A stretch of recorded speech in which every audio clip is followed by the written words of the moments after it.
Assalamu alaikum. Open page number 20. Today we are going to start SST Unit 5 Air and Wind. First of all हम ये देखेंगे कि air क्या होती है, एयर किससे मिलके बनती है, एयर को उर्दू में बोलते हैं हवा। जो हवा किससे मिलके बनती है और क्यों ज़रूरी होती है।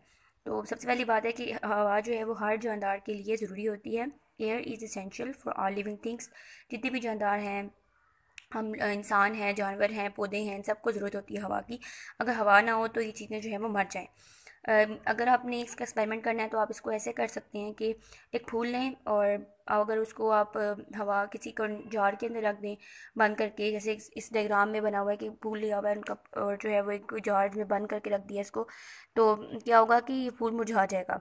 तो तमाम जितनी भी लिविंग थिंग्स होती हैं, जानदार चीज़ें होती हैं, उनको हवा की ज़रूरत होती है। All living things need air to live. जिंदा रहने के लिए तमाम जानदार चीज़ों को हवा की ज़रूरत होती है। अच्छा, अब हम अगर देखें तो क्या हम हवा को देख सकते हैं? अगर मैं आपसे ये सवाल पूछूं तो आप लोग हवा को तो कोई भी नहीं देख सकता, लेकिन हम हवा को महसूस कर सकते हैं।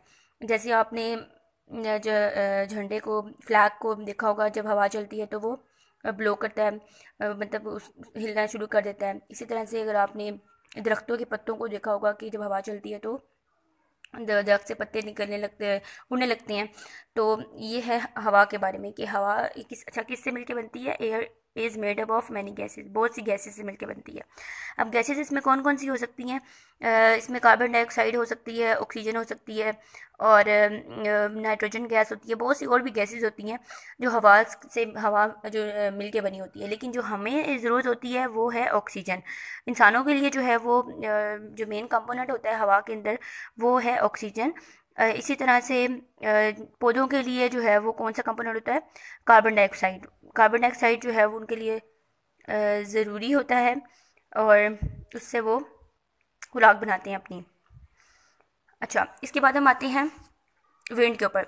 विंड क्या होती है? Moving air is called wind. अगर हवा चले उसको विंड बोलते हैं। यानी अगर हवा नहीं चल रही तो उसको सिंपल एयर बोलेंगे, अगर हवा चल रही है तो फिर उसको मूविंग एयर को क्या बोलेंगे? विंड। इस तस्वीर के अंदर आपने देखा कि कुछ बच्चे भाग रहे हैं, हवा चल रही है और ये दरख्त से पत्ते जो है वो उड़ रहे हैं। अच्छा, ये हो गई विंड के बारे में। अब हम अगर मालूम करें कि हम हवा की डायरेक्शन कैसे मालूम कर सकते हैं कि हवा कौन सी स्थिति में चल रही है, तो उसके लिए एक होती है चीज़, विंड वेन इसको बोलते हैं। विंड वेन क्या होती है कि अगर हम लोग क्या करते हैं, ये सिर्फ मालूम करने के लिए होती है कि हवा किस डायरेक्शन में चल रही है। नॉर्थ में चल रही है, ईस्ट में चल रही है, साउथ में चल रही है, वेस्ट में चल रही है। तो जिस डायरेक्शन में ये उड़ना शुरू हो जाएगा हमें पता चल जाएगा कि कहाँ पे हवा की डायरेक्शन किस सिमत में है। अ विंड वेन होता क्या है, इसको रीड आउट करते हैं। A wind vane is a fix on top of a building to observe the direction of the wind. Wind vane क्या होता है कि अपनी बिल्डिंग के ऊपर हम लगाते हैं ताकि हमें पता चल जाए कि डायरेक्शन क्या होती है विंड की। ठीक है। इसके अलावा ये आपको नज़र आ रही है विंड वेन है, और ये मालूम करने के लिए कि कौन सी डायरेक्शन में चल रही है हवा। अच्छा, इसमें ना पॉइंटर लगा होता है। Wind vane has free moving pointers. इसके अंदर पॉइंटर लगा, ये पॉइंटर लगा हुआ है। ये पॉइंट मतलब जहाँ जिस डायरेक्शन में मूव कर रही होगी उस डायरेक्शन में बता देगा। That always point in the direction in which जिस डायरेक्शन में विंड मूव कर रही है। फॉर एग्जाम्पल, अगर अब ये डायरेक्शन जिस डायरेक्शन में भी विंड मूव कर रही होगी उस डायरेक्शन की तरफ हो जाएगा, नॉर्थ की तरफ, साउथ की तरफ, ईस्ट की तरफ। अच्छा, wind help bird to fly. Wind की वजह से ही परिंदे भी उड़ते हैं। The wind help the boat to sail. और विंड की वजह से ही जो कश्तियाँ हैं पानी में चलती हैं। सो ये हो गया डिफरेंस। अब विंड के बारे में हो गया और एयर के बारे में हो गया। और अब आप लोगों ने इसको सही तरह से रीड आउट करना है और इसकी जो मेन मेन पॉइंट्स हैं वो याद रखने हैं। Open page number 21। लास्ट इसका टॉपिक रह गया है विंड वेन। विंड वेन क्या होती है? अगर हमने हवा की डायरेक्शन को मालूम करना है तो हम कैसे मालूम करेंगे? उसके लिए हमें विंड वेन चाहिए। विंड वेन क्या होता है? अ wind vane is fixed on top of a building. ये आपको नज़र आ रहा है wind vane.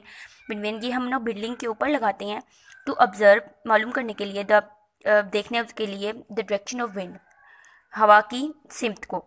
A wind when has free moving pointers. इसमें क्या होता है, नीचे इसके क्या लगे होते हैं? पॉइंटर्स लगे होते हैं। ये पॉइंटर लगा हुआ है। That always point in the direction. वो उस डायरेक्शन में पॉइंट करता है, उसकी जो एरो होता है वो उस डायरेक्शन में होता है in which the wind is blowing, जिस डायरेक्शन में हवा चल रही होती है। अच्छा, हवा की कौन कौन सी डायरेक्शन, हम लोग को वैसे डायरेक्शन के बारे में पता है कि डायरेक्शन कौन कौन सी होती हैं? North, east, west, south.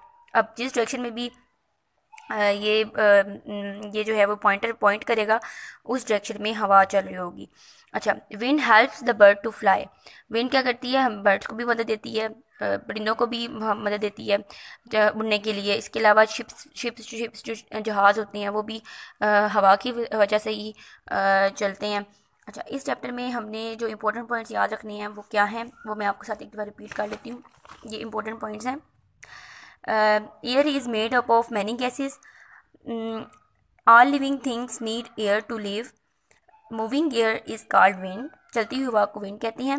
A wind vane is used to observe the direction of wind and air is essential for all living things. तो ये 5 पॉइंट्स हैं, आपने ये 5 पॉइंट्स को याद रखना है.